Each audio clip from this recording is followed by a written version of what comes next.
In the northern part of the kingdom west, this is where Lionsgate lies. Here the bird sings outside his nest as he greets the morning sunrise. In Lionsgate, 'neath the tall fir trees, on your face feel the ocean breeze. Feel the magic that's in the air in Lionsgate the fair. To Lionsgate my thoughts return. I stop and I dream for a while of tourneys bold and fests nocturne, and ladies whose smiles beguile. In Lionsgate, 'neath the tall fir trees, on your face feel the ocean breeze. Feel the magic that's in the air in Lionsgate the fair. The forest, the trees, the folk friendly, there's naught that can compare to the enchanted land that I call my home. Call it Lionsgate the fair. To Lionsgate, 'neath the tall fir trees, on your face feel the ocean breeze. Feel the magic that's in the air in Lionsgate the fair. And now, my friends, my journey begins back to my far northern home. I turn my steps to my origins. To Lionsgate I must roam. To Lionsgate, 'neath the tall fir trees, on your face feel the ocean breeze. Feel the magic that's in the air in Lionsgate the fair. In Lionsgate, 'neath the tall fir trees, on your face feel the ocean breeze. Feel the magic that's in the air in Lionsgate the fair.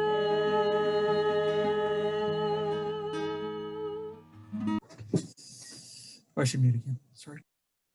Okay, well, this is my class on digital research, really. My name's Isabella Lucrezia, for anyone who doesn't know me. So we all know books are an important aspect for our research, etc. And there was a time when research on the internet was very frowned upon because it always had to be books. But that really has changed with the social media and with the reach of the internet now. And so there's lots of tools that we can use. Doesn't always replace books, but there's certainly tons of information that you can get online that sometimes you can't even get from books. A good example of that is every picture that Janet Arnold, I don't know how many of you are familiar with her. She did a lot of the Medici, particularly the Eleanor of Toledo burial ground.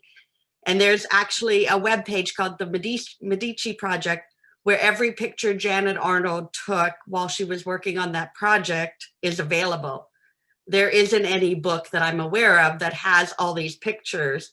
And you can see, like, there's pictures here where you can see the back side of where they couched down all the gold work that, like, would be here, etc.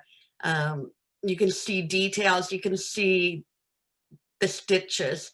It's like an amazing resource that that you can find now on the internet that you never could before. So it really is a fantastic place to do your research. So some of this that I'll go over, obviously people are on computers. Most people are aware of all the sort of basics, but I'm covering them anyways, just because some people might not be aware. Obviously, Wikipedia is, I think, a good place to start sometimes because it'll give you an overview of some subjects. Of course, you don't know who put the information on there, so you can't really trust it, but at least it's a start. And almost every Wikipedia page will have some sort of reference at the bottom of books, links, etc., that you could utilize to dig deeper into that article on Wikipedia. Like, for instance, over here, number 44, Elizabeth Crowfoot, Cloth and Clothing from the Museum of London. That's an excellent book. So it's kind of like a bibliography on Wikipedia. So it's a good place to start. Pinterest, I both love and hate Pinterest because it comes up in every search. You can, of course, go to Google and you can take out Pinterest, but still, again, you're going to get a lot of information on those Pinterest links that you might not get elsewhere. So you can also, I'm sure most of you have used Pinterest, you can make boards, sort them by subject matter, etc. The thing too that you can do when you do these links is, or these pictures, is you can put the link of where you got the picture so that you can go back to that web page and find it. In fact, you should, otherwise you'll go, where the heck did that come from? And we'll never find it again. So that makes it really useful to save all your stuff. Of course, other people save their stuff. And then when you're searching for Coptic tunics, you get 47 million Pinterest pages, but still useful. Google search, everybody has used Google search. I tend to go to the pictures all the time, just because I get a good idea of if it's what, like if you look in the middle here, I don't know if you guys can see my pointer, but I'm going to do it anyway.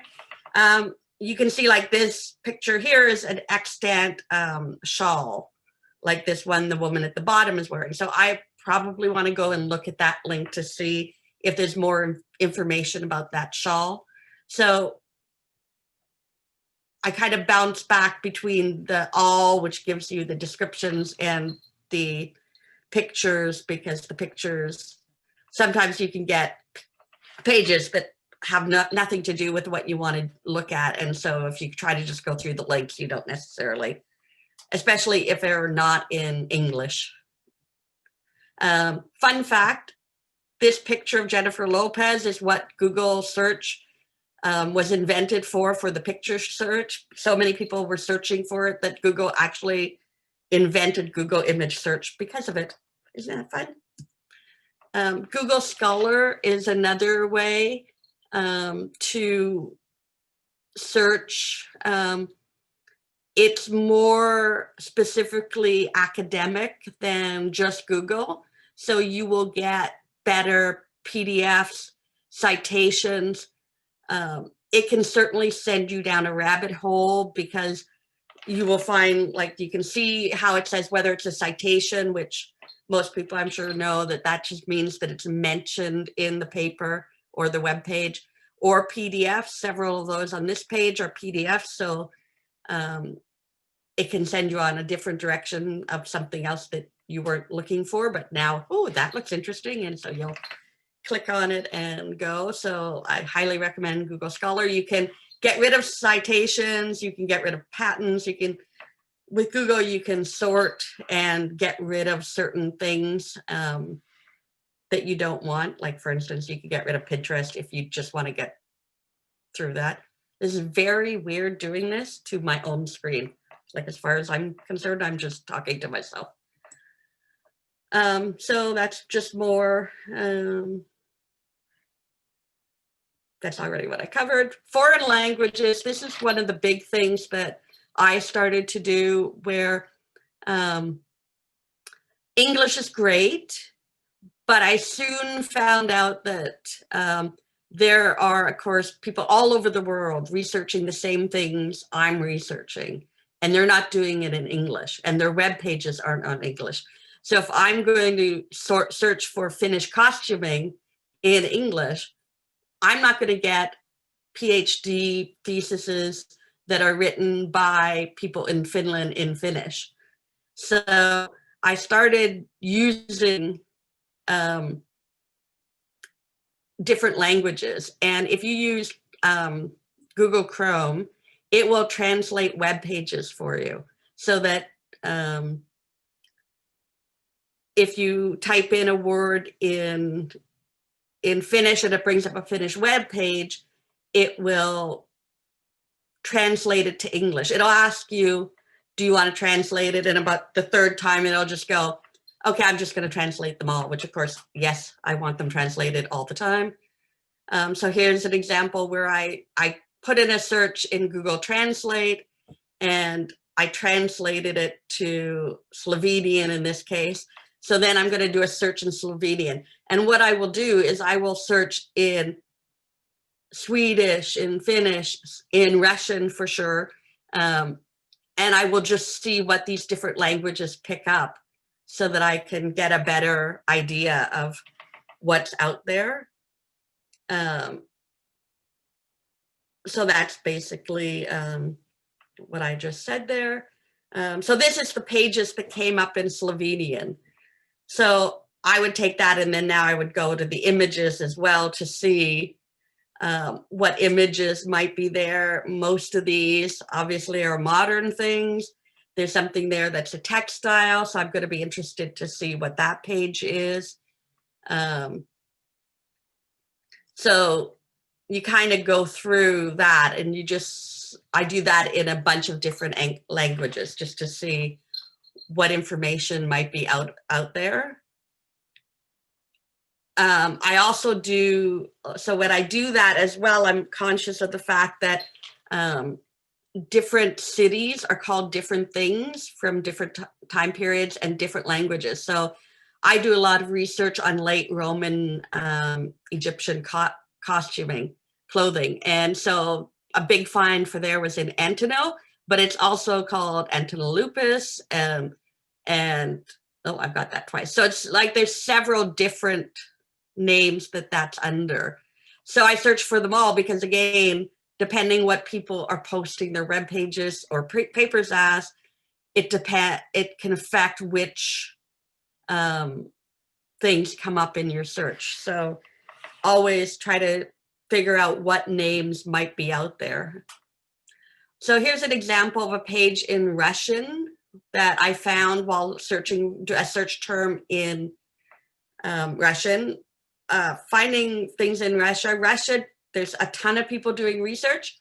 They're not that concerned about breaking copyright. So you find entire books that are scanned page by page. Sadly, they also don't know about Adobe Acrobat, so they tend to be like 300 JPEGs that you have to download. But this is that same page now that Google has translated it. I gotta say, this one is really quite good. The more you do a search in a language, the more improvement it gets over time. So, you know, at first, whenever I got like a Russian page, it would be pretty gobbledygook.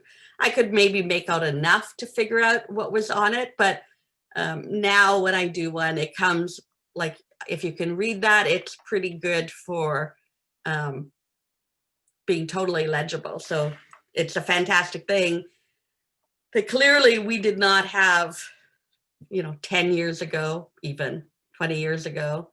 This is a one I did searching in Finnish. Finnish is a crazy language that it has a lot of trouble translating, but this is the translation and it's not too bad.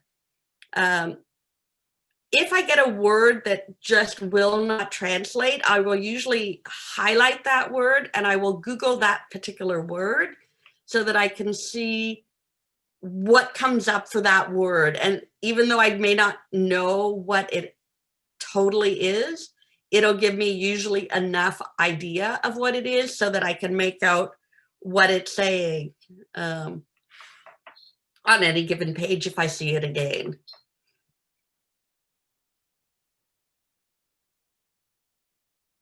So this one, again, I will find this is where it's got, obviously, you can see a lot of words that aren't necessarily translated. And so I will do what I said and just go find these pages and see what's on them. So this is what I'm doing here is I've taken that expression and now I know that that's what those words are if I come up and they aren't. You can also improve the Google translations. If you find out what the word is, you can like input it and so that it will get better at those words moving forward. Another thing, so if you have books, again, we used to have to painstakingly do word by word by word. But now there's apps. These are a couple apps. There's Abby Text Grabber and Translator and Datacon Scanner and Translator. And they both are fantastic because you can take a picture of a page in a book or a picture on the web of something in a foreign language, and then you can translate it. So again, you don't have to type it all in. So then you bring it in. So this is an OCR. Once I've taken the picture, I've made it an OCR. So that's the OCR on the top left in Russian.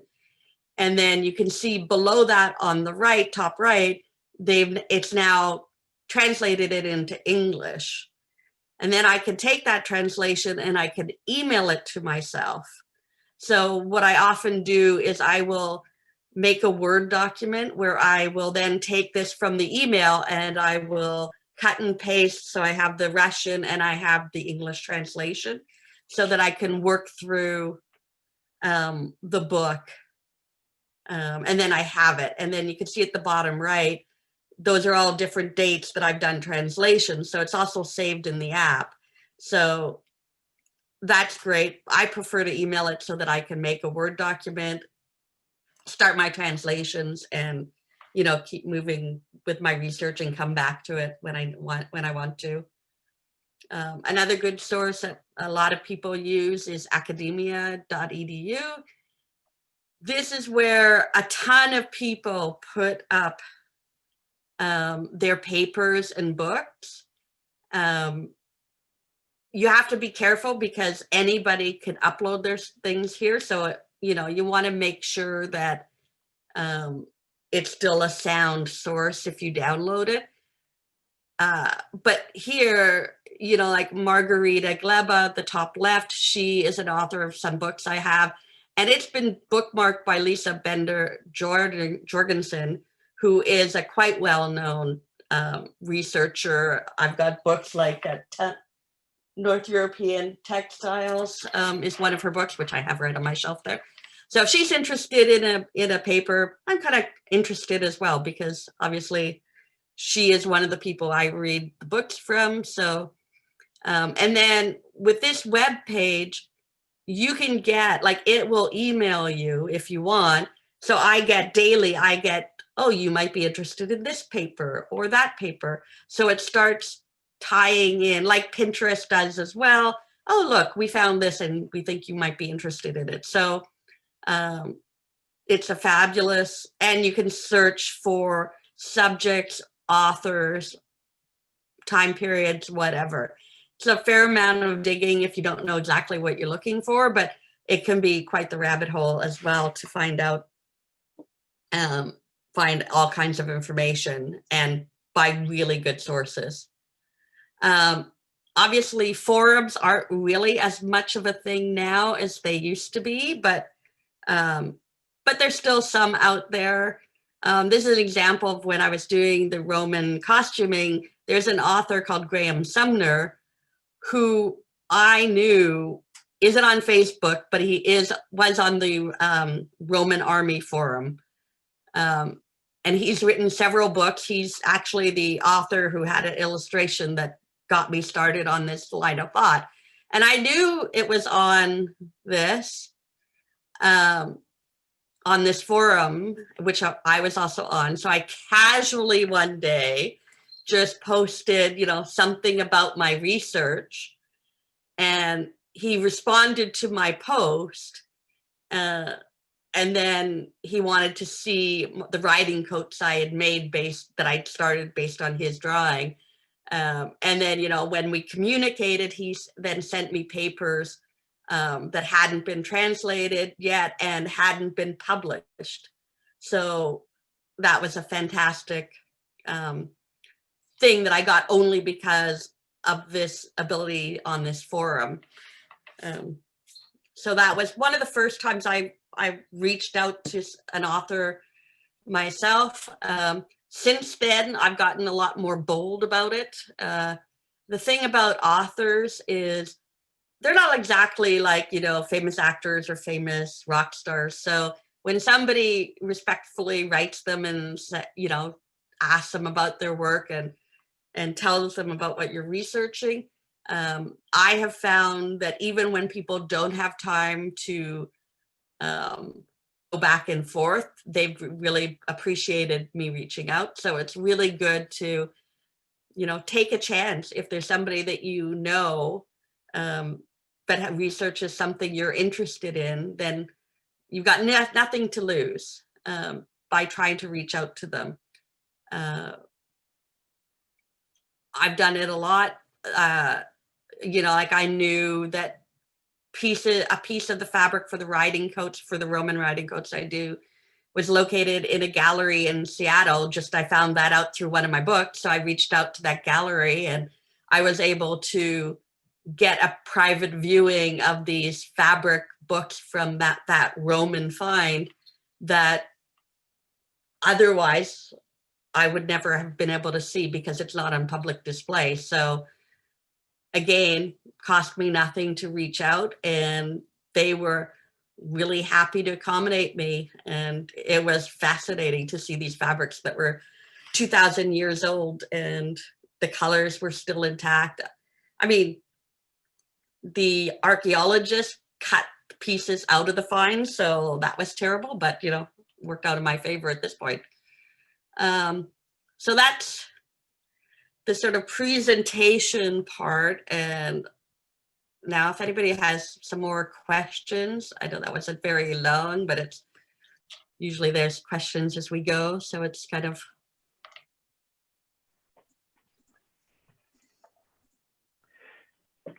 I have a question, Izzy. I have found similar things that museums have been very receptive to responding. Do you have any guidance or advice for how to approach a museum? I don't say I'm with the SCA.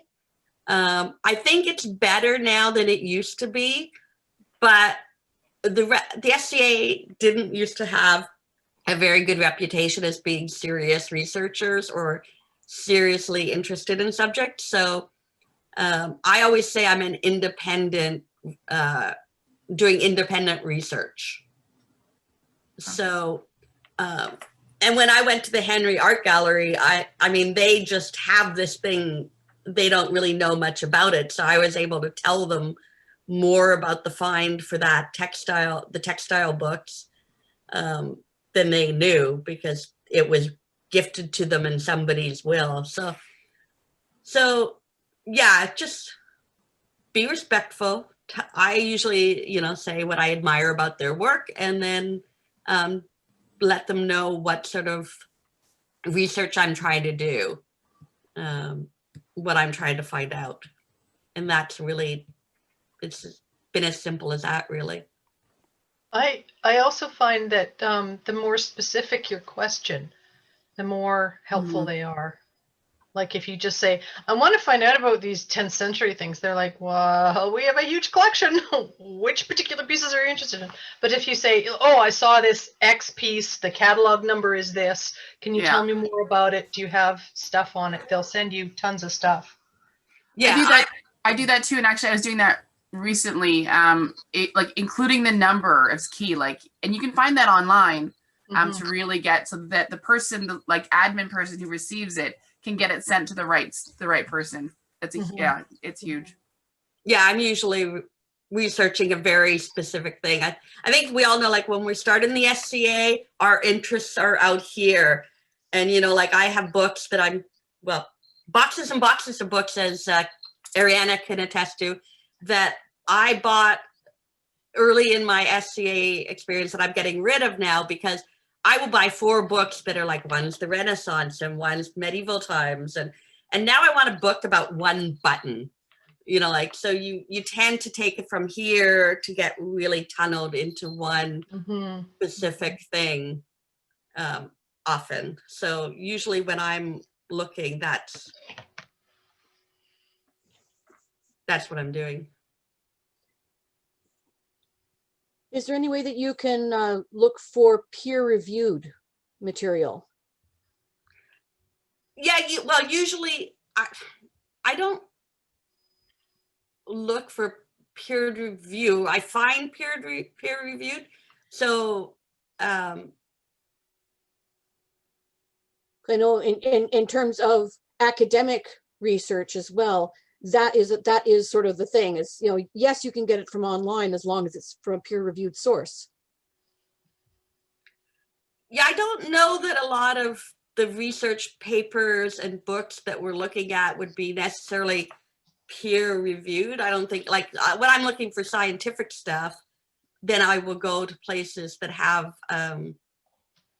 peer reviewed papers and things like that. But that's not usually what I'm looking for. Like, it's not peer reviewed in the same way.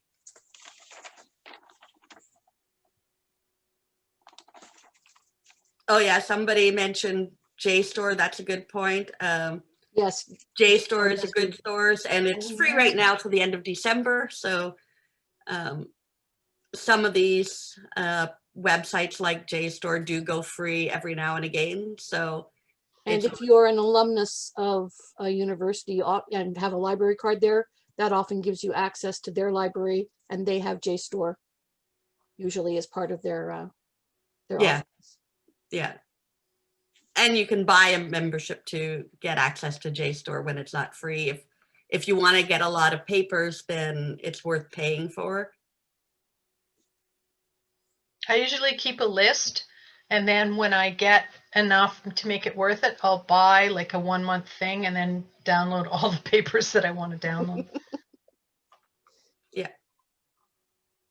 Sometimes it's funny. I reached out to an author I found that when I search, one thing I do, like when I'm searching, say, Roman clothing, and I find a paper that's interesting, the same as with the book, I will go through the bibliography and I will start searching for the authors of other papers to see what they've written. And through all this, I found somebody who had done a thesis on there's these mummy paintings from Egypt, the Roman mummy paintings. And she had done her thesis on this, and I wanted a copy of this thesis. And I contacted her, but she doesn't own her thesis. So I had to contact Oxford. And Oxford said, well, we can send you a copy. And what it really sounded like is some old guy is going to go to a basement on a rickety old photocopier and photocopy 400 pages of this thesis, and they would mail it to me. And it was going to cost me $400. And then I went back to the author and the PhD lady, and I told her that, and she's like, huh. And she doesn't get any of that money. So, you know, I was trying to talk her into, have you thought of self-publishing, or people would actually buy it? Like, I would pay money to pay her, but not for a crazy photocopied version of something I don't even know. I have not even seen it. I just know I saw a review of it. So that's why I was interested. So, yeah, Nurege, is that how I pronounce the name, Nurege? I don't know. Anyhow, she also mentions the Met Museum site. A lot of these museums have books, and you can download them for free. They also have, especially in the last couple of years since I created this class, so many museums have high quality, high resolution pictures on their web pages that you can find any items that they have on display, sometimes items they don't even have on display. So it's worth going to all the museums. The Met has excellent detailed photos, and they're usually, and then the one where all the Burqa stuff is escapes me at the moment. So there's lots of museum pictures where you used to not be able to get those at all, except in crappy black and white pictures in books. Fortunately, more things are in color now than they used to be, but. Yeah, I find the V&A and the Louvre I tend to be going to a lot now too. Yeah. They seem to have improved their sites a lot. Yes, Miss Aurelia.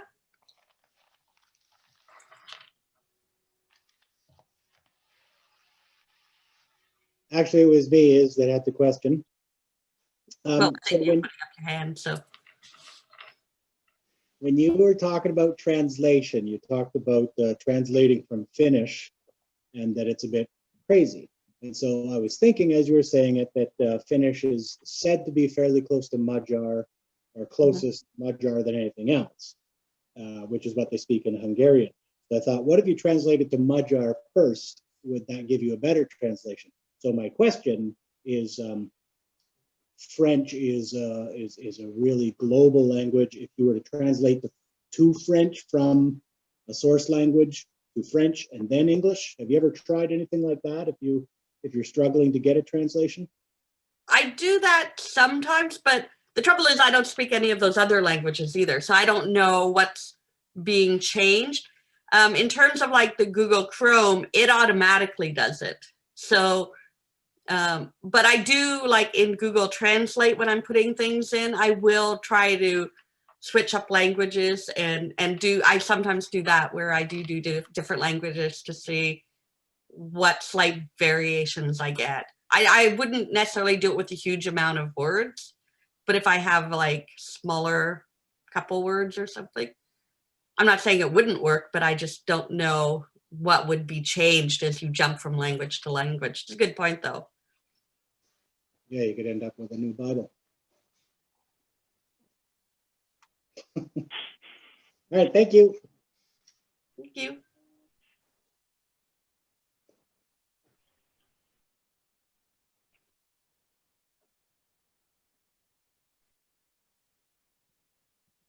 Well, I have another question, if no one else has a question right now. One of my biggest challenges when I'm looking up something is keeping everything organized. And, I find that, I have stuff on my, Google Drive, and I have some stuff saved on my computer and some stuff saved on here and there. And I can't remember where I have it. How do you keep where you get all these sources? Now you said you will translate stuff and save it as a Word doc. So how do you keep, when you're on a subject, how do you keep it all organized in one spot so you can find it again? I usually have I usually keep all this sort of stuff on a Dropbox. So I just have like folders in Dropbox for different subjects. So, and I, at this point have, I don't know, 3,000 PDF papers. Like I have an addiction. Like if I see it, I like download. I will never, if I read one every day for the rest of my life, will not be able to finish all these papers. And yet I will keep downloading them. And then I've, so I have them all, and now I've been trying to move them to file, because often these papers are, the titles are either, like 1, 2, 5, 6, 7, 8 .pdf, or they have a title in a different language. So I often will make an English title, but then that depends, because sometimes you're going to search for something in the Russian again, and you're going to download it because you forget that you have it because you changed it to an English language title. But then when I have them in different folders within my Dropbox, and then usually I have like, I don't do a bunch of, I'm not usually researching one thing over here and one thing over here. And I'm usually pretty focused at one point on what I'm researching. But, you know, like things like the Roman stuff is something I keep going back to. So I just can pick up whenever I want because I have the document in the folder with everything. And I do that with, you know, before Pinterest with my web pages or bookmarks. I have bookmarks that have different folders as well. So I find when I have, especially when I'm putting down and picking up research, I do a manual index. So I have an actual sheet of paper with a pen, and when I save something, it's titled with whatever the research is. And so whenever I save something to one location, I note down what it is and where I've saved it to. And it all goes on the same page so that if I pick up that research again later, I just go to the file folder, I find that one sheet, and I can know where I have all my research for that one subject already filed. And if I'm just downloading something more and saving it in different locations, those get noted down on the same sheet of paper. yeah, that's a good idea. Sometimes I just like, you know, have like sheets of paper like this where I write all kinds of stuff and then I, you know, have these scraps of paper everywhere. I'm sometimes not super organized about, because for one thing, you get in rabbit holes. So you're like, ooh, that's really interesting. So yes, it's much better to be organized.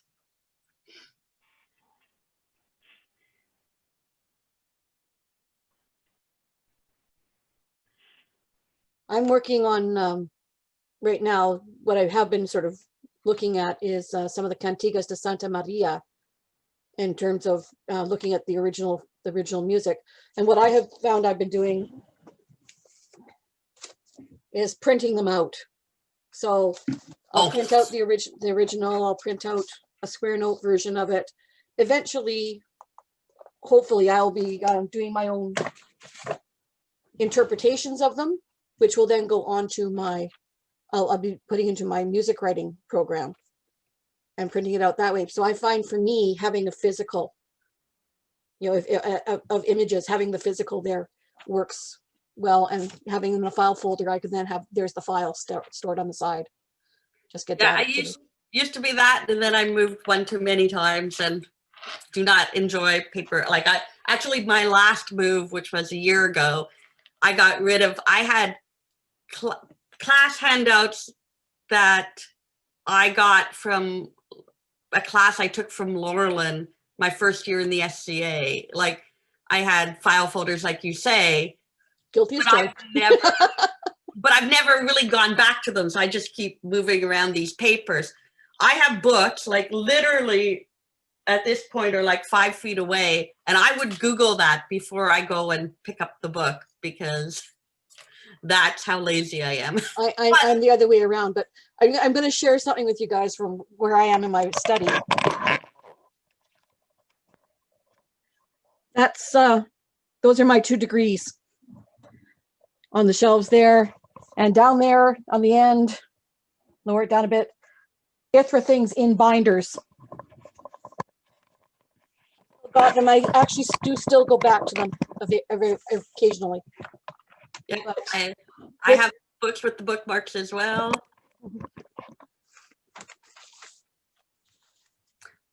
Yeah, that's a lot of bookmarks, which are great. I always sit there and go, why did I have that bookmarked again? But the little copper arrows you get from Lee Valley are wonderful, but the tabs, you can write what your thing was on, right? Like that. yeah. This reference, that's this reference, that's this reference.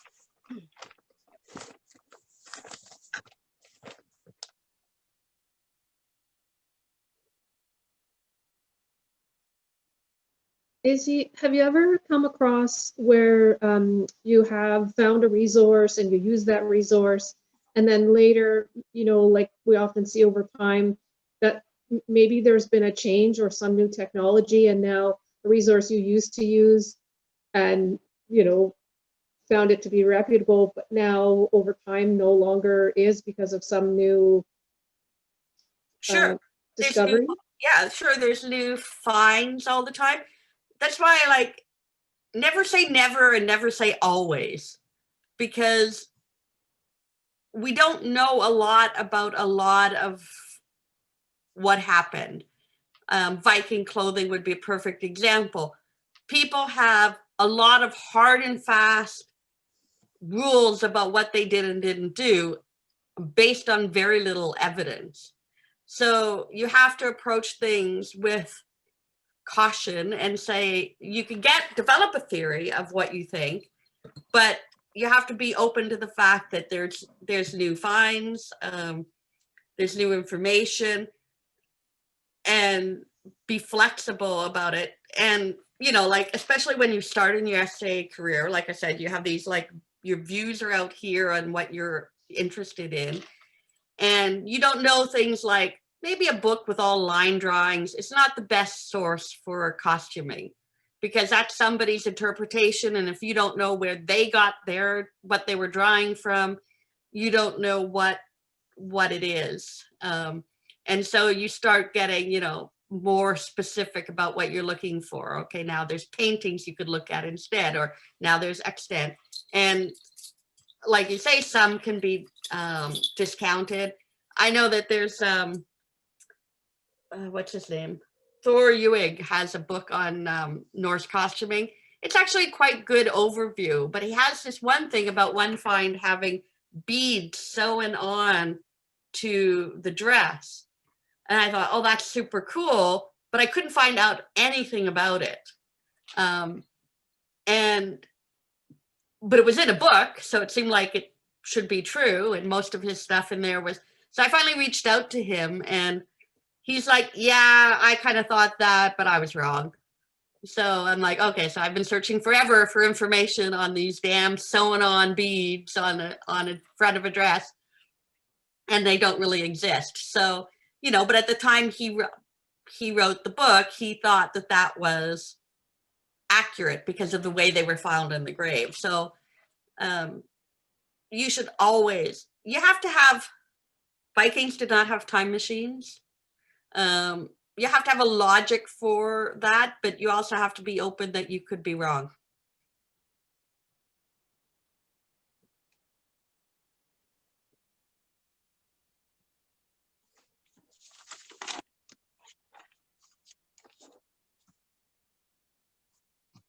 So to segue slightly, just for a moment, just to let everybody know, we now have the schedule of weekly talks every Sunday from now until the end of February are now up on the Lionsgate forum and the Lionsgate page. So what you'll just find is that I just put the date. I didn't want to like put the description of every talk because it would have been, too long. So it's just the date, which is on Sunday. They're all at Sunday at 4 o'clock or 7 o'clock, sorry. Who's giving the talk, what kingdom they're in, and the title. And then as those pages get created for the event, there'll be the full description. So just so you know, that got put up today. So we didn't say anything, but people can turn their video back on if they want. Yeah. Mm-hmm. Got to say that. I figured once we got into the questions, that was good. I actually found quite often I'll find an image on Pinterest, but it doesn't source the image. Yeah. And so I spend hours trying to find the damn image. Is there a faster way to do that? Well, you can use Google image search, and you can tell it to look everywhere but Pinterest, like in the advanced search options. Yeah, but if you find, like, if say you find a picture of something that looks like an original source, but they just have the picture, they don't have any information on it, and it'll pop up on Pinterest, but I can't find it anywhere else. Well, sometimes people upload things themselves, so they don't get it from another source on the web. So Yeah. you potentially reach out to the person whose board that is. But I use the Google image search a lot because you can upload that specific picture and find every version of that picture. Sometimes it'll go, well, this looks like a button, and it's not. but often you can find, like, say, if there's a painting that you don't know what it's called or who did it, you just download it from wherever you found it and then upload it to the Google image, or you can do it from a website and it'll find where that image is.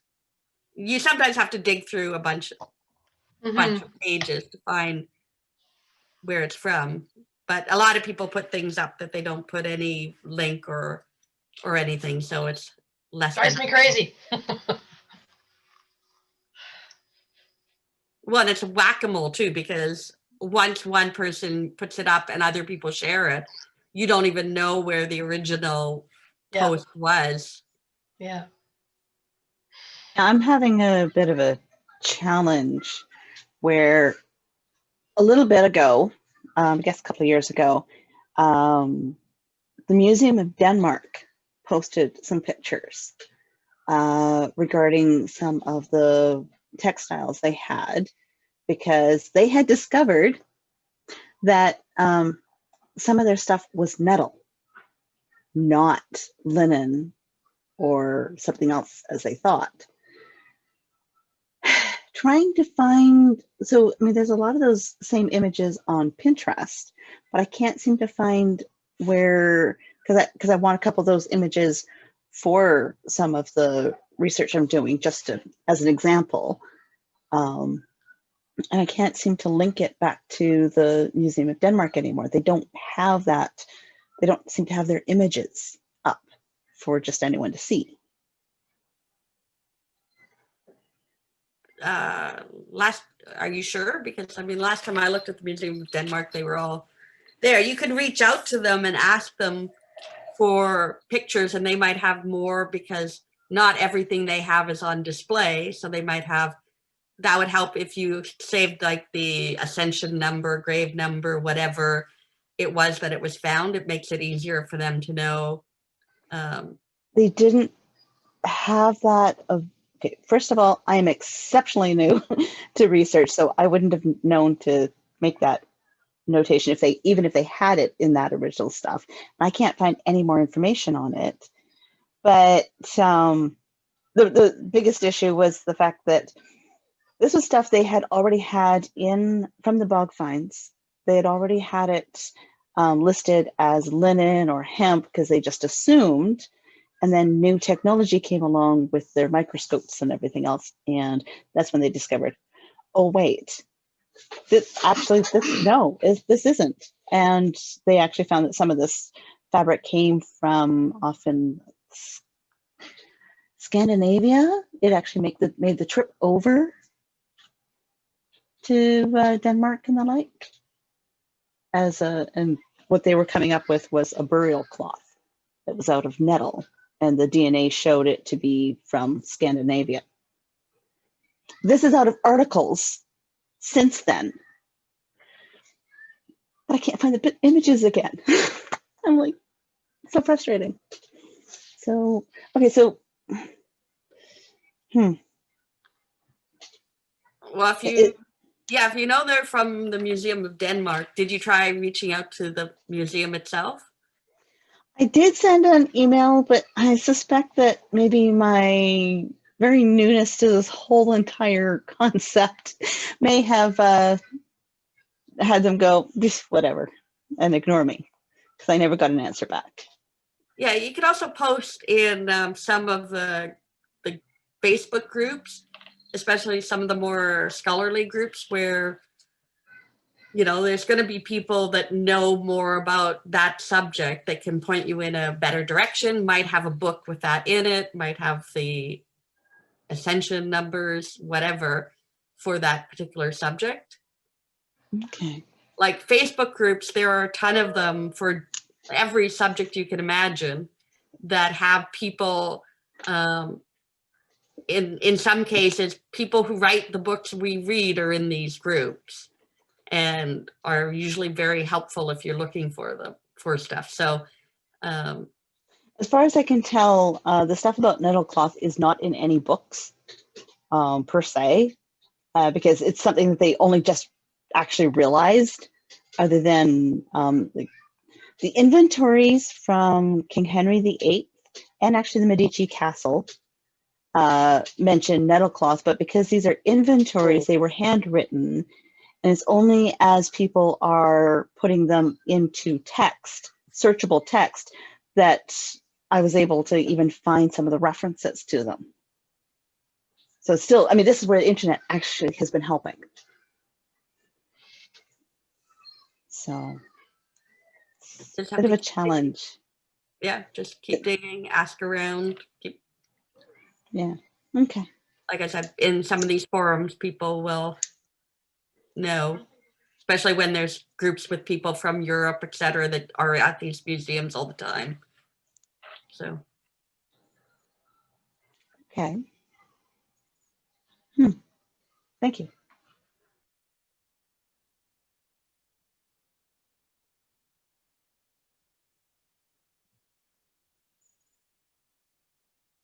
anyone I else? think one thing we're going to be seeing is it used like my area is more naturally dying these days, and it's always been that we had to destroy a sample of a textile to get that information. And it's really becoming clear over the last few years that there's very inexpensive, very portable ways using light to analyze textiles.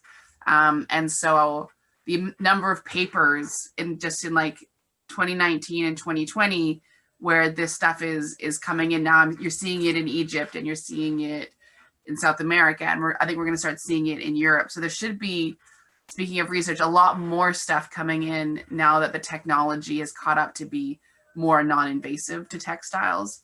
Same So with I'm art. really excited. Yeah, I'm really excited to see what's going to come down the line that might kind of, you know, some of the things that we taught. I think there's more stuff coming that's going to change how we see how people dressed anyway. So we'll see. I'm excited about it. Because they never cared often about the textiles. They cared about all the metal bits and the cool things like that. And they kind of just tossed the textiles to the side. So now they're getting more, you know, in-depth research on textiles that they never did before. So Yeah. it's cool, and there'll be a lot more information coming out. And, you know, you think about what information and how connected we are now with people. Like I was researching the Finnish costumes for Ulf and Kiva's Step Down, and I had a group of people in Finland who were helping me with information. And, you know, like that's super cool, that things that we can do now that even 10 years ago, like when I started my Viking research 20 years ago, I was in a hotel room. So I started because I was in Toronto doing a consulting job. And so I had nothing better to do than spend time on the internet looking for things. And I wasn't conveniently located to bookstores or libraries or so then I would just start searching for all the things in the bibliography of like Thor Sharptooth's webpage at that point. So the difference between then and now is amazing, and it's always going to get better as technology improves. And I think the lockdown is improving it even more because museums and things like that are getting way better at putting more stuff online to be available for us to look at, which is very cool.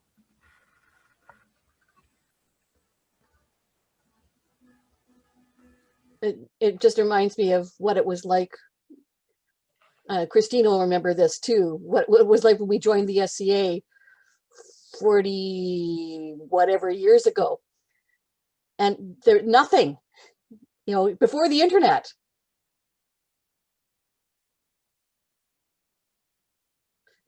You're muted, Chris. Looks like she's frozen.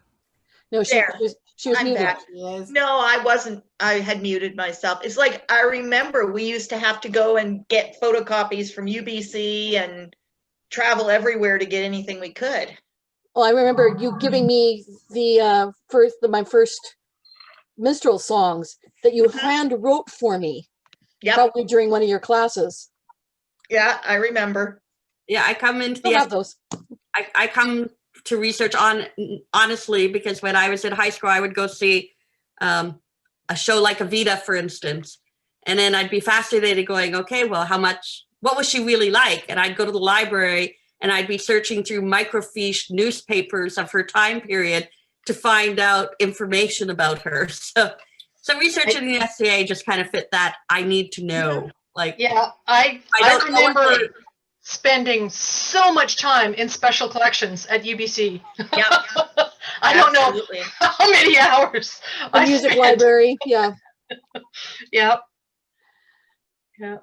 I was researching a 20s musical, and I was in Victoria at the time, and I went to the UVic library to do research for the costuming, and they would let me take Vogue magazines from the 20s and 30s, and I went to a room and I went to look through it, and no gloves, no nothing, just looking through these old magazines. And then I moved to Toronto and I was researching for another show from the 40s. So I went to do the same thing. And then suddenly I was at a room where they gave me gloves and I could only keep them in. The Vogue magazines I was also able to take home with me from UVic. But then, so, you know, it's much more nice to just be able to sit here at my computer. And so we've come a long way from. Oh, yeah.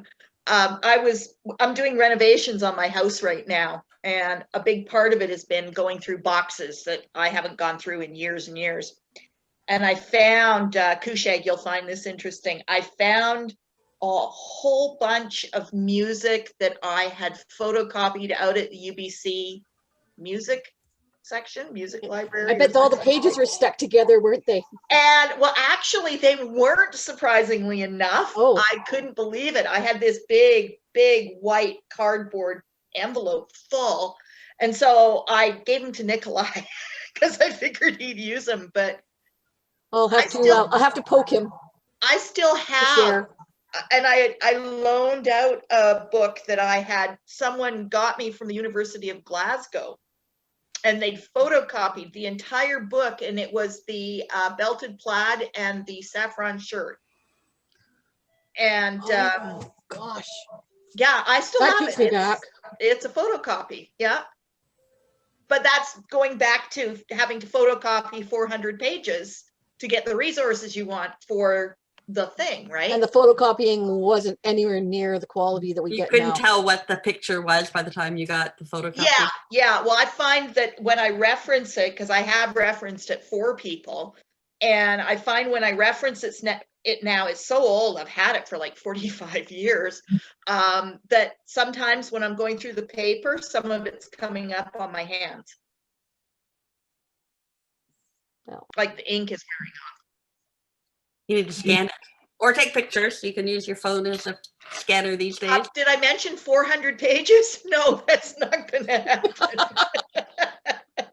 Yeah, that's what I was saying about the Russians. They I don't know, Adobe must not be there because you continually find just JPEGs, scans of all these pages. And so you have to download 300-400 pages one at a time. And then I do have Acrobat, so I can combine them once I get downloaded, but it's just like hours and hours of, and sometimes these were before the high-speed internet, so that, you know, very slow to go from page to page, but we're very lucky these days with that technology. Mm-hmm. I just found that part of the luck we have now is that access to the inventories, the handwritten inventories, because of course they didn't do type back then, right? Where these are books that, of course, you're not going to be able to get them all around the world, so we wouldn't have had access until the internet and scanning, high quality scanning, where we now can have that. It's one thing to have it translated, as it were, into text, but I was able to download the actual handwritten images of the handwritten book and go through it using a text written, I call it translated because it's from hand script to text to readable Transcribed text. is what you want. Yes, there we go. So using that, I was able to find where in the in the inventory those particular words were. And I was able to actually see for myself, it wasn't somebody mistranslating it, it wasn't somebody mistyping it. It actually was as right there, nettle cloth, in a place that most people wouldn't have expected it. And that is stuff we would not have had even 10 years ago. So that's something we can also add to our searches. I have free access to a Russian translator. So if you are stuck with something in Russian that makes no sense, one of my colleagues speaks four languages fluently and has a PhD in science. So she's pretty smart, and she will translate pretty much anything in Russian to English for me. Yeah, before I had Google Translate, I had Gisela, my friend who's German, and so I was asking her to translate something for me. She goes, do you know this is just about like boring stuff they found in graves? I'm like, yes, I do know. I've sent her some tablet reading stuff and had it her translate it for me. And because she knows she's missing idiom, she then reads it to you so that you can figure out what the weird Russian word probably means in English in terms of the terminology, which is actually really handy. Yeah, technical exactly. Sewing, technical sewing terms and things like that are the most likely not to be translated because they're not that common usage, especially if you're talking about technical terms from when the archaeological thing happened, like say the 20s or 30s.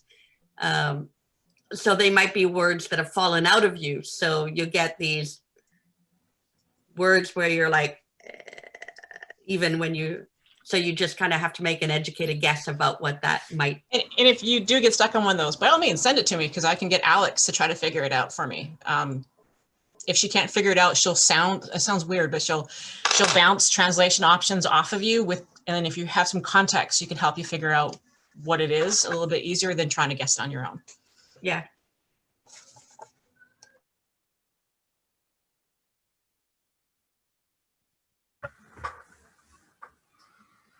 For the longest time, I found some of the best like archaeological stuff I was looking at was either in French or Danish, of all things. And the French I can sort of wade through on my own and figure it out. But I happened to have a colleague at work who was Swedish, and he was saying, well, I can usually figure it out. And he did. It was pretty amazing. So yeah, make use of people around you. I was hiring for an assistant, and one of the applicants was Russian, and I'm like, would I hire an assistant just because she can speak Russian? No, I won't, but it was tempting. You mentioned you can turn Pinterest off through Google Chrome.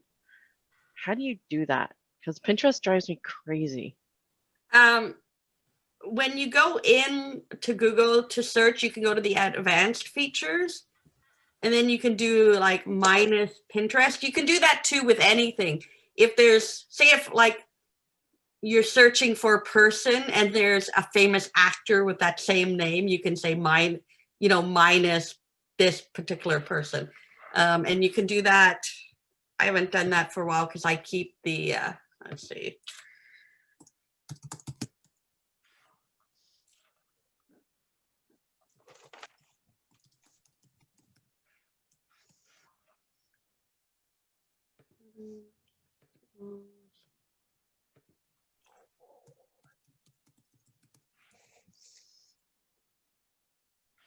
That's not it. Honestly, I forget how to, oh wait, there's my advanced search. So when you go in the advanced, you can say none of these words, or you can say somewhere in here, you can get it to not search for specific pages. Okay, thanks. I found the section, so yeah, I will. I keep Pinterest just because it might be the only place, because people do upload, but then you end up going through all the pages and searching on to see if they uploaded the link. But I wish Pinterest were better, that you could find ground zero of a, because I have one costume that I made that is on Pinterest and it's misattributed for the time period and the place.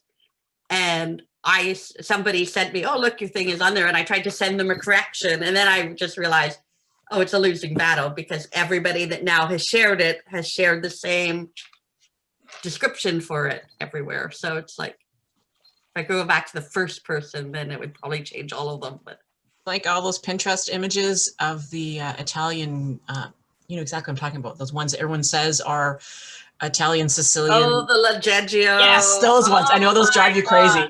Oh my God. That is why those costumes are why I say the Vikings did not time travel, because I actually had to post that in the Viking costuming group, because I tried to point out to people, because they come up all the time in every time period.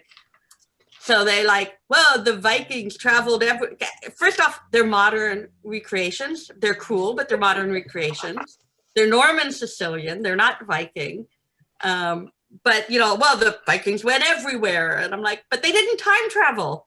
So even like they're 12th century, they're not 10th century. I know, I hit a button for you. I totally did that on purpose. But there's so much stuff on Pinterest that's miscategorized that I just find a lot of times it's just, you got to have the patience to be sitting there knowing you're going to get so many bad hits.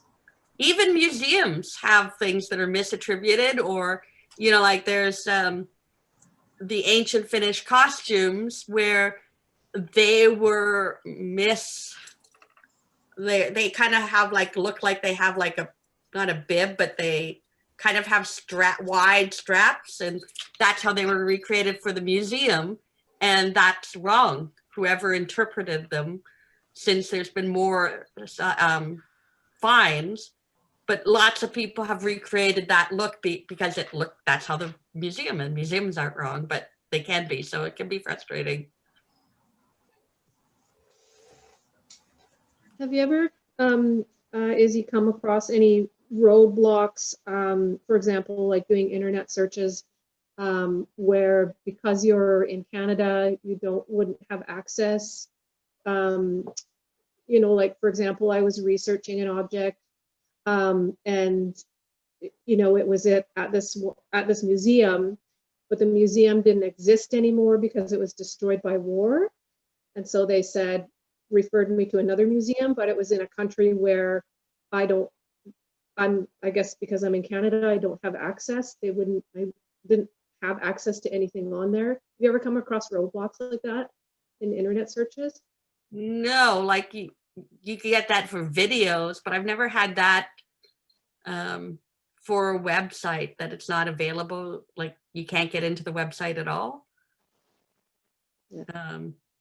It might not come in your, you know, like Google, when you're searching, it starts tailoring to what you're looking for and what it knows you're looking for. So it might not show you something in Australia automatically. Again, in Google, you can actually change what countries you're searching in, but I've never had one where I couldn't get into it if I knew what it was. So that's weird. I'm not saying, obviously it's happened to you, but I fortunately have not had it happen to me. There's also, you know, like when I was talking about forums, there's not a lot of forums in North America, but there are, like I'm a member of a forum, a Russian forum, where there's a lot of things.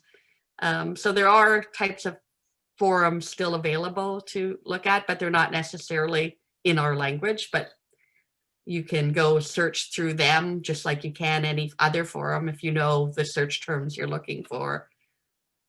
And again, you get things that you don't get normally.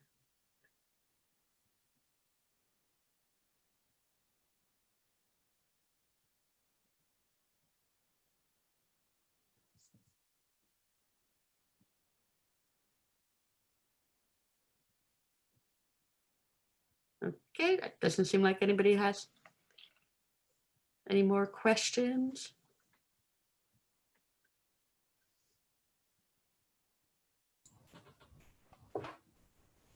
I do not. I enjoyed learning, though. It was great. I enjoyed seeing everybody's faces, even though half of you seem to be gone at the moment. And I'm going to now head off and help with bedtime. So, I'm just gonna say thank you. This was exactly Hi, what I y'all. thought you were going to be presenting you. today, so it was really good. If anybody wants a handout, just let me know because I have like a PDF of this, but it's, I think the really interesting ones are if you find those apps for the phone, I use those all the time because I can, like I said, I can take a picture of a book or something on screen or whatever, right? So they're very useful. Cool. Oh, thanks. That was great. Thank you. Thank you. Thanks. So if anybody everyone. wants to stay online and chat, I'll keep the channel open so people can chat with each other and, you know, catch up with people that we haven't seen forever, like Colleen. or Yeah, Nerdway. Colleen. Her arm is kind of. Oh, she's getting headphones. Sorry, I have my microphone's better with my headphones. So how have you all been doing? We're surviving. Yeah. Yeah. It's the alternative. True. I'd rather be pushing down daisies than pushing them up. That's for sure. Damn straight. Damn straight. Absolutely. No, and I'm in the pajama mode right now. Sorry, not garb mode. It just it's Sunday. It's wet. It's cold. It's all good. Yeah. But you all look wonderful. You do. You know, I thought about this. I may not actually recognize some of you without your garb on if I encountered you. You do this look, yeah. I have a chunk of garb. Ooh, Oh, there we pretty. go. Oh, that's nice. What is it? A belt? Well, when is it? Where is it? Like it's a cloak fastener, but Wow. it was 75% off. So I accidentally bought it. Accidentally, huh? I felt kind of dizzy and a bit sick because it was still like a lot of money to spend on something that you didn't technically need, but if the universe hadn't meant me to have it, it wouldn't have made it be 75% off. So I like your reasoning. That's great logic. it's like sort of Turkish-y looking, kind of, but the detail's small enough scale so if you're like at the 10-foot range, it'll look kind of period, I hope. Oh, wow. So, Joanne, I was Yes. Talking to someone in a group. It was on or before a course, and we were in the visiting room at the ITHRA. That's what it was. And she was going on about this ITHRA she took years and years and years ago, and she was telling me all about it. And it was about costuming, and we went shopping, and she was going on about it, right? And she goes, and it was Tanique and someone else. And Oh no! I said, geez, what am I, chopped liver? And she just looked at me and she went, oh my God. It was Tanique and someone. It's like, oh gee, thanks. I know I'm not memorable, but come on. Yeah, I've done a number of those seminars when I was in Seagirt, and I've done a couple in Lionsgate, and you and I did a couple. We did a couple, yeah. One in Lionsgate, and we did one somewhere else, and I don't remember. Yeah, she recognized, when I just kind of looked at her and laughed, she recognized me. And she went, oh, Was it that was the you, Sorry Shop wasn't crawl?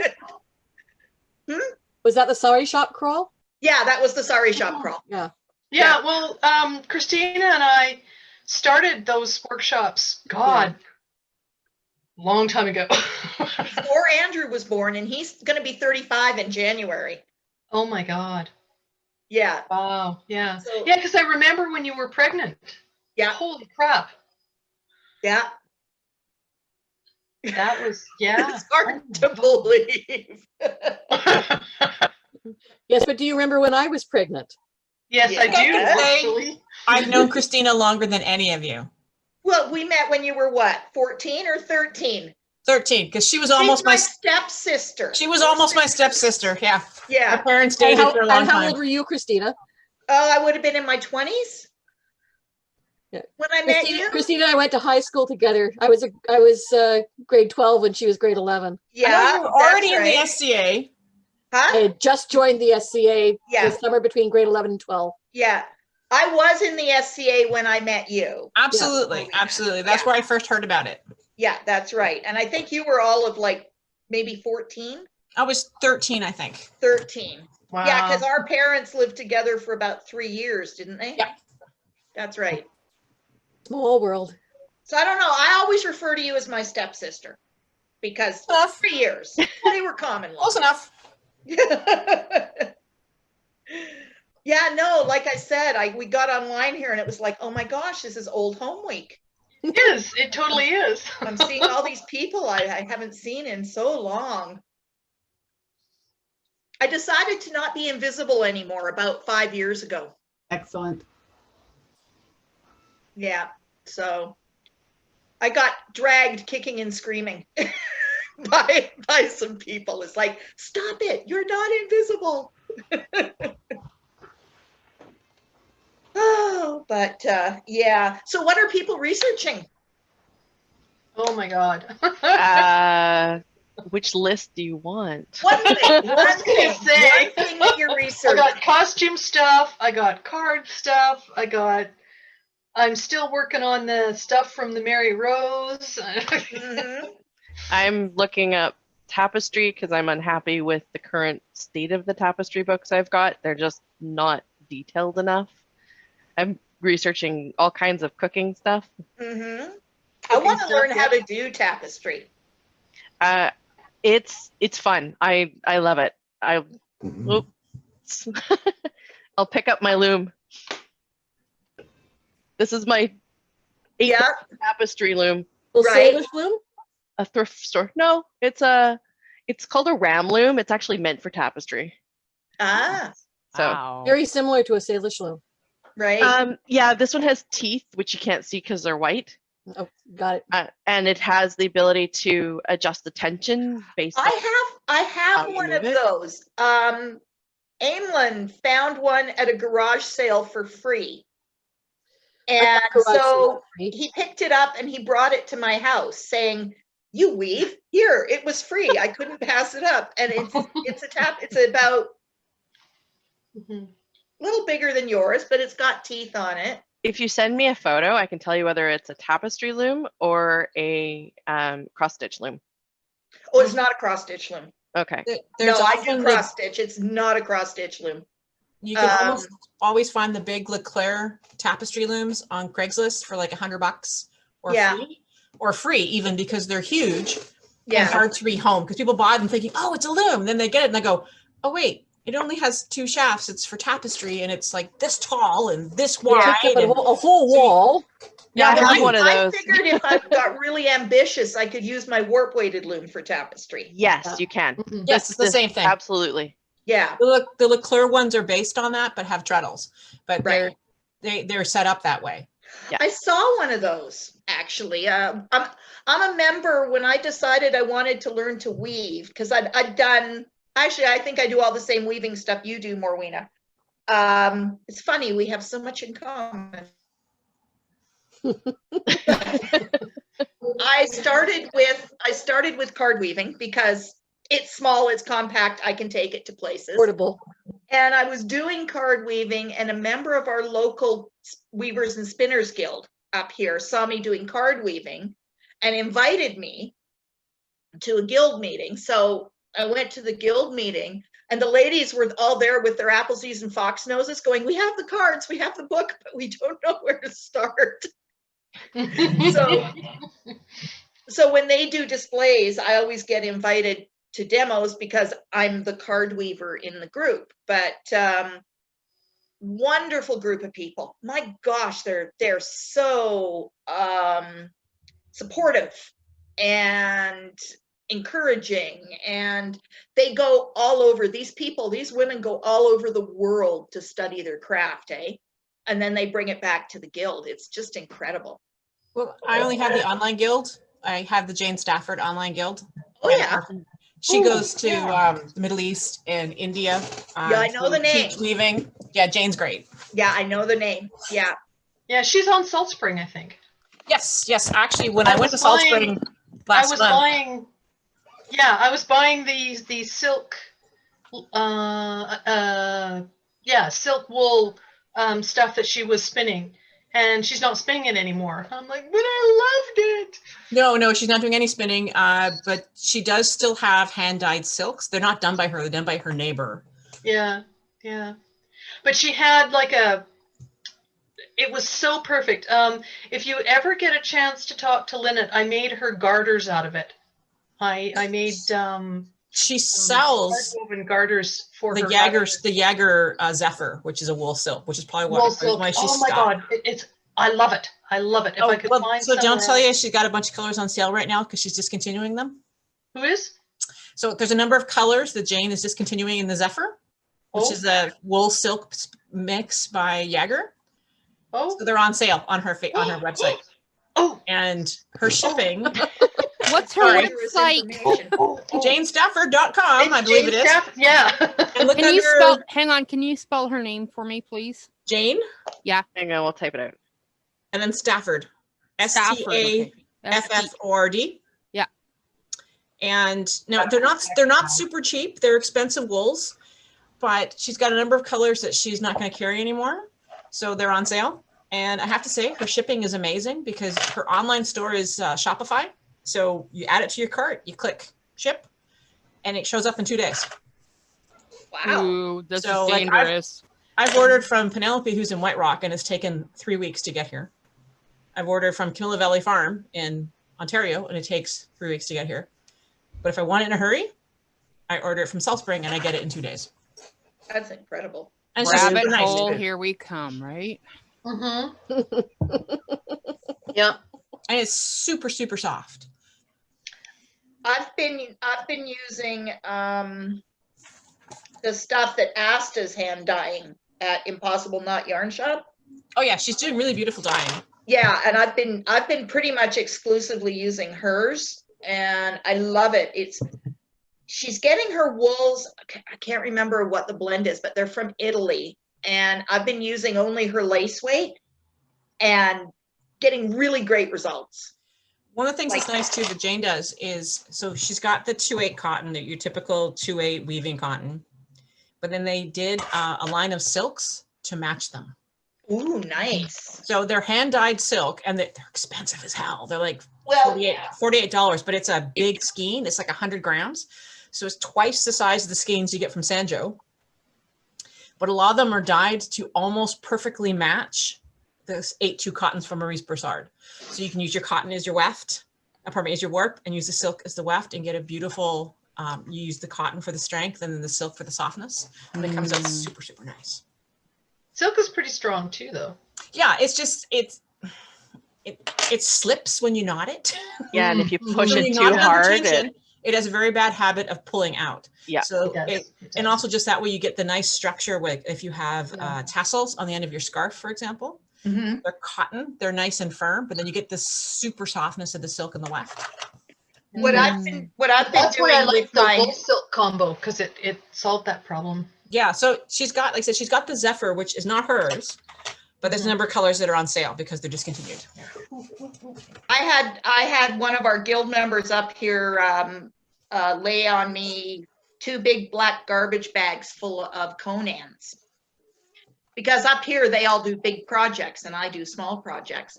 So I ended up with these 2 big black garbage bags full of Conans that are wool blend, linen, cotton, and an end is like a cone. Like they had an extra cone, so it got thrown in the bag. So I'm using those mostly for my warps, and I'm using the really fine, like it's fine, it's lace weight, but I'm using the 100% wool for my wefts, and they're turning out really nice. So different working on a tapestry loom, because the wool that I'm using is 1970s cross stitch wool that I inherited. And I just, because it's wool, I pull it apart. Yeah. This emerald is on sale because it's discontinued. Ooh, And I know you can't glorious, see it eh? worth shit on this, but it's a gorgeous color. It's pretty. Because I have her cards. Don't need more Enabler. threads. Don't need Enabler more alert. threads. Yeah, And are you If making you guys buy it, I won't. More threads. Come on. If you guys Marina, go are you online making and stuff buy to the make? colors I want, then I won't buy them because they'll be gone. Are you making stuff to like wear, Marina?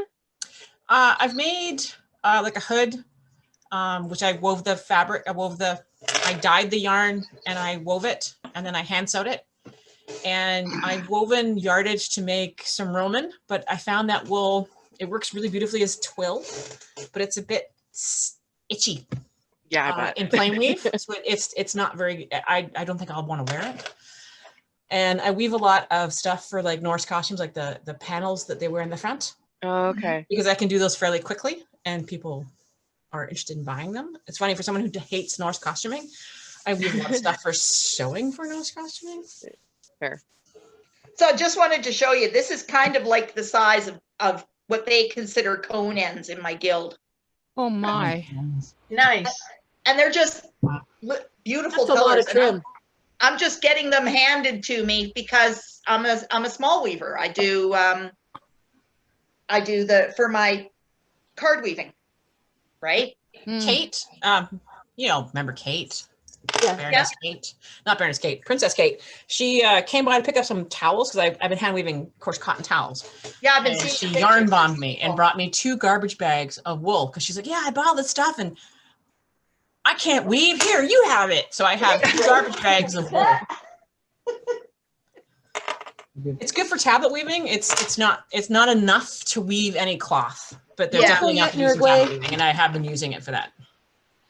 I told Dana about your talk coming up. Oh, there he is.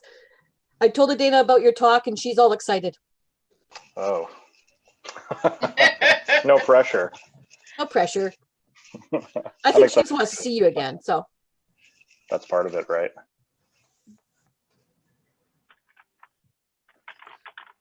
Okay, Colleen, I have to ask, what's your SCA name? It's driving me crazy. I don't know it either. Everybody forgets it, and it's a really fairly easy name. It's Ellen Fiorin. Okay, because I knew your face, and I just couldn't put a name to it, and I knew it wasn't. Does this look better? I actually did at the office when I mentioned the SCA. I taken cold fried ham to a potluck. Yum. And Isabel went, oh, that they do that in the group I'm in. And I said, is that the SCA? She says, yes. And I said, that's where I got the recipe. And she looked at me and she said, well, how you must be new then. I said, no. Finally, I took my jacket, I put it up over my head. Right, did the veil thing, right? Yeah. Did the veil thing. She goes, oh, okay. No one ever recognizes me because I always wear a headdress. It's true. I remember encountering you at somewhere and you're wearing that you weren't wearing your headdress. And they didn't recognize you. Yeah. I remember I was teaching a course at an ITHRA years and years and years ago.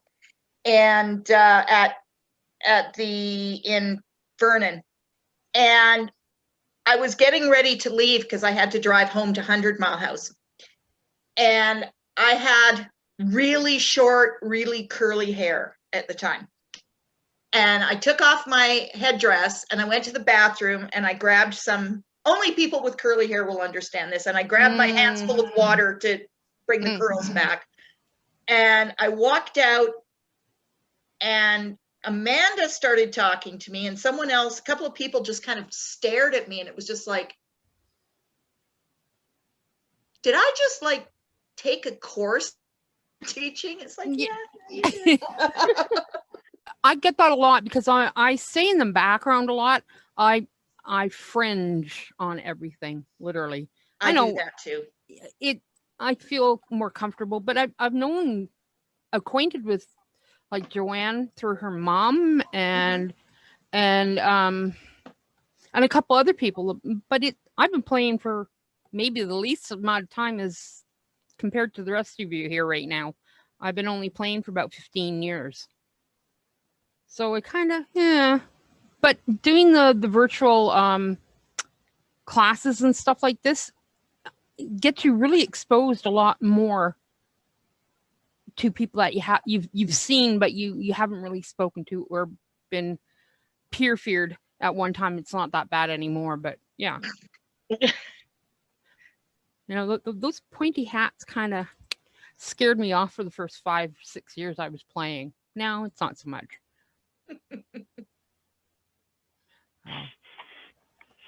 Well, they make anybody appear these days.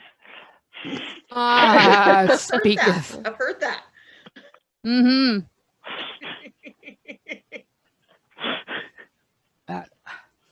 Is that a you want to talk, Nerdway, or is that a goodbye, Nerdway? Sorry? That's a goodbye. Oh, I was thinking about bye. it, people, but I'll Night. be back in a couple of weeks. Good night. Good night, everybody. Okay, folks, I'm sorry. I need to head off too, but it was nice to Understood. see everyone. And It's very good to see everybody in the evening. Yeah. Mm-hmm. Yeah, I've got to pop off too. I'm in the middle of a I want to get her done project. Uh-oh. Yeah. It's not SEA related, so it's got to be done. It's time sensitive, so. okay. Okay, good night, everybody. I have to go in for a small procedure tomorrow, so. Oh, good luck. Take Oh, care. goodness. Good luck. Okay. Yeah, take care of yourself. Yeah, no, it's just, I'll be out for a little bit, long nap. Most of it. Okay. But yeah, I get to knock off food at midnight, so I should probably go eat. All right. Bye. Good night. Good night. Good night. And that's me. Good night. Good night.